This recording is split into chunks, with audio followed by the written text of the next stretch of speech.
Next up is our Fireside chat with Erai Beckmann, founding partner of ZDKL, and Sam Bourgi from Cointelegraph.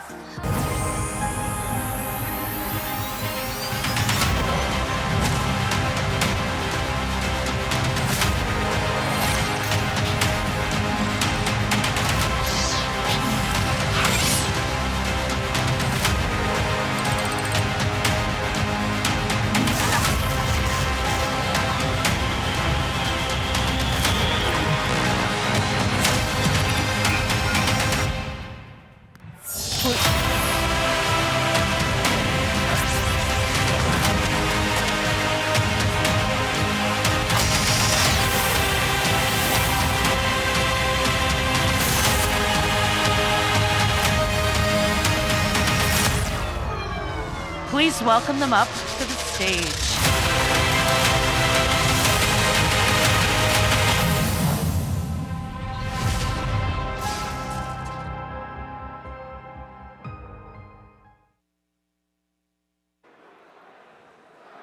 Well, that was a fantastic video. Thank you. Erai, it's great to be with you. And the focus today is going to be on global trade or global payments. Yeah. But before we get there, I wanted to pick your brain on some other topics related to ZDKL. When I was doing some research into the company, I realized that you're built on a proof of work model.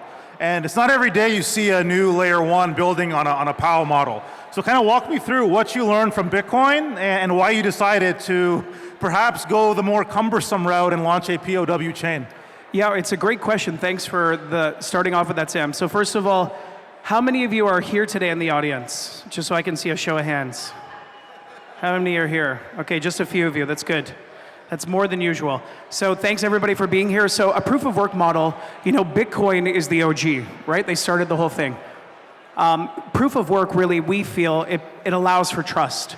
The problem is it wasn't a very efficient model, right? So we worked very hard and diligently, and we now are able to present, for the last 4 years we worked on this project, incubated by researchers and academics at 2 universities in Southeast Asia.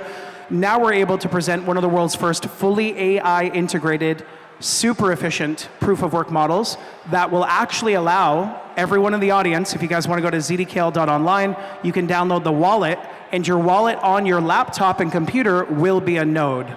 So actually we chose to go that model, but we chose to improve upon the efficiencies because the proof of work model, right, allows for it not to be centralized and really gives the power and the freedom back to humanity, ultimately, in our opinion. So then walk me through your ZDKL. Walk me through what it means and what your goals are. Thank you. So ZDKL represents the archangel of freedom, justice, and forgiveness for humanity. He's been around for thousands of years from Abrahamic traditions. We're having quite a bit of fun, obviously. He looks super badass. And the reality is that we believe that Web3 is actually still inspiring. I know a lot of the market, the more that you've been around, the more you've seen quite a bit of pump and dump, quite a bit of rug pulls, and that's not instilling a lot of confidence, obviously. But with peace through trade chain, we still see the power that Web3 has for humanity. Now, we spent the last 4 years adhering to the laws, the rules, the regulations of Singapore, and I'm happy to announce that we actually have been approved for our first license in Singapore. And so we see peace through trade chain as a legal way. Obviously, people can adapt and onboard. And we see commerce being able to go all throughout humanity, God willing, uplifting humanity, bringing us to a new paradigm. Well, since we're talking about the global flow of goods and trade, we're obviously in a very different trade environment today with protectionism south of the border really defining the politics of the day. Kind of explain to me what your hope is for Web3 and blockchain technology to revolutionize or change global payment systems. I mean, stable coins are one example. We've talked a lot about stable coins today. They're less than 10% of the crypto market cap, but they account for the vast majority of the transactions. So kind of walk me through what you're inspired by from Web3, blockchain, and how that is going to facilitate global movement of goods and trade. Thank you for that. Yeah, well, so the whole space right now, we feel like we probably should be mature as a space, right? But the reality is, because regulation has still been in development, the whole industry is relatively still moving from unregulated to regulated. So I actually think that we're going to see, first and foremost, the solutions now that are pursuing legal regulation I think that we're going to see them getting the most adoption. I think we're actually probably going to see a big shuffle throughout the industry of who will now become the global marketplace dominant players. In our case, we envision ZDKL as being the Bitcoin for small businesses, because anyone now can grab the easy mobile wallet app, anyone can grab the e-commerce API app and plug it into their store, and slowly but surely around the world, we can now encourage more of humanity to do more trade with each other, faster, inexpensively, and with Web3 now, we have that technology. Absolutely. Well, since you mentioned regulation, I know that you and I have had career stops in the legal marijuana industry. You know, Canada was one of the first countries in the G7 to legalize marijuana. I know you've had a hand at play in Brazil and crafting legislation in Brazil.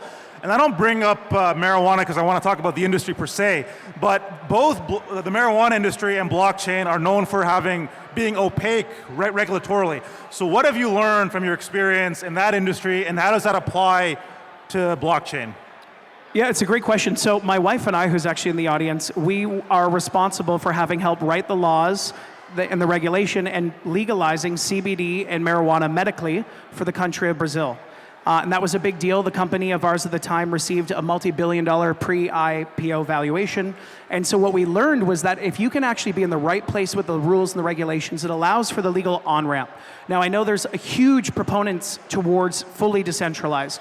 I would imagine if we asked for a show of hands from the audience, how many people have lost money in decentralized tools or solutions? I am one of those.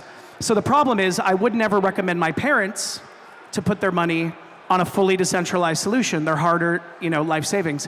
So the regulatory environment, it just allows for safety. It allows for accountability. And when you have accountability, you can have auditing. And when you have auditing, you have validation. And when you have that, God willing, the goal for the future is you have insurance. And it provides a stable, safe foundation. So why Singapore then in that case? I know that you set up shop there. What does Singapore offer that perhaps no one else does, or what attracted you to Singapore? Yeah, well, Singapore, I don't know how many of you have been there, but it is an amazing country. It's immaculately clean.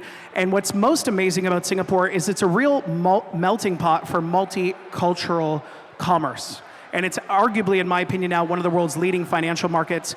Their regulations when it comes to blockchain and Web3 are very, very progressive. So when we realized that America, I'm Canadian, and Canada still had some regulatory work to go, we started setting up shop to adhere to the MAS rules with this project from inception. And like I was sharing, it's very cool to report we've been approved for our first legal license. So in the future, you'll be able to buy tokenized real-world assets with ZDKL coin from your ZDKL wallet.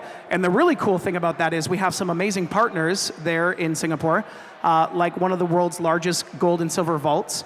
And the real comfort for it that I'm excited about is your tokens now, when you're getting tokenized gold or silver, you can actually know that they're actually vaulted, it's actually audited, it's real, and it's 100% insured. And I think that stability, when you think about it, like ZDKL's the Bitcoin for small business, and we're really hoping to empower humanity, content creators as well. If you check out the website, we have some very cool things coming for social media, content creators, and even global marketplace.